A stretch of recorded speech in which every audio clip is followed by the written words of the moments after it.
Hey, what's going on, guys? Steve Austin here. Sorry, it's been a few days since I've uploaded something, so I'm back to compiling these 2 days together. This is 10 December and 11 December. So this day was the day that I got my slingshot in the mail. I was pretty excited, and it was also a bench press day. It worked out perfect. So I went ahead and decided, hey, my variation will be work up to a heavy single with a slingshot. And this was the first time I've used it. So a few things I've noticed with it was I respond. I responded very well to it, in my opinion. So from what I've seen, most people that first throw on the slingshot are extremely wobbly with it, and it's because their bench press form was never really. I guess the slingshot puts your elbows into a position that they're supposed to be, and the slingshot is made for that, so you can't really deviate from that. But what happens when people were coming up with the weight, they're doing their elbows are wanting to go back to the flared out position, which is fine in some cases, but a lot of cases, when people are coming down with the bench press, they come down with their elbows flared out already. They don't tuck them. So when they're coming down, when you come down with the slingshot, your elbows need to be tucked big time, dude, to get the full effect from the slingshot. So that's why I think that I responded well to it. I'm not trying to, boast about it, but those are just some things that I noticed.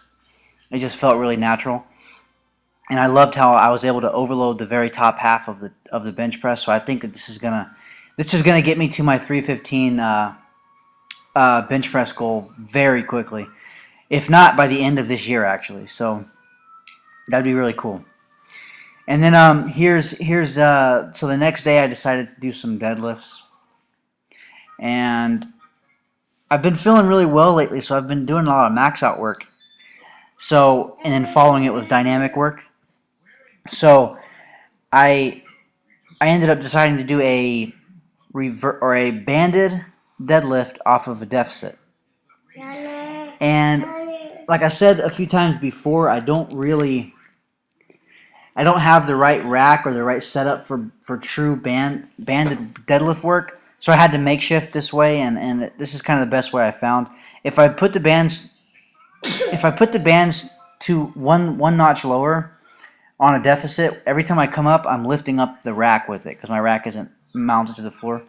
So the only thing I had to do, to avoid that is bring up the bands a little bit. So what I'm guessing here, estimating, is these bands are about 50 to 60 pounds each, and I'm gonna go ahead and say that that's about where they're at. I cannot remember what kind of bands these are. I can't remember.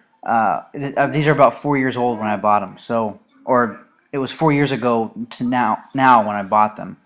So I use them for everything since I haven't really invested in buying any other bands, which obviously I need to very soon so I can start working these more. But yeah. So these were I'm guessing 100 pounds to 120 pounds at the top of the lift. So I have a feeling that that's actually more than that, but I'm just going to go ahead and say 100 to 120 just to be safe. So my top set today was on this day was I put on 365, and this was definitely this is where I think that the bands are more, because wait till you see what happened whenever it catches those bands. Um, it it basically made my well. What I liked about the bands was you can really tell how your lockout. It really forces you to get enough speed through your sticking point so that you can lock out your deadlift. And what the bands are going to do is they're going to put constant tension on your sticking point, so that if you don't have that speed going into your sticking point, you're going to drop the weight, or you're going to give up, or you're not going to even be able to be in the right position to pull that tension out. So this is definitely some awesome overload work. Not only are you hitting your takeoff point, you're off the floor, but you're also hitting the upper half of the deadlift. with the bands. So that was pretty cool. And next, I just did some dynamic work with the same thing except minus the deficit.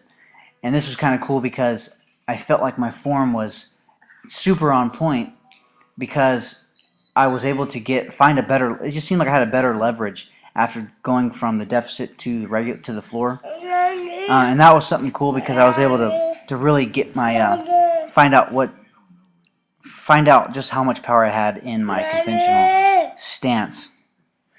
So I know a lot of people in the past have said these deficit work not only is it going to help you off the floor, of course, but it's going to if you say you do deficits for a long time and then you finally switch to conventional again off the floor, the theory is you're going to pull a lot more and you're going to feel a lot comfortable pulling that because you've been pulling the bar from a lower position essentially for a long time doing the deficits, and now you're back to pulling from the floor. So I'll let these clips play raw, and then I'll see you guys in the next video. Thanks for watching, guys. See ya.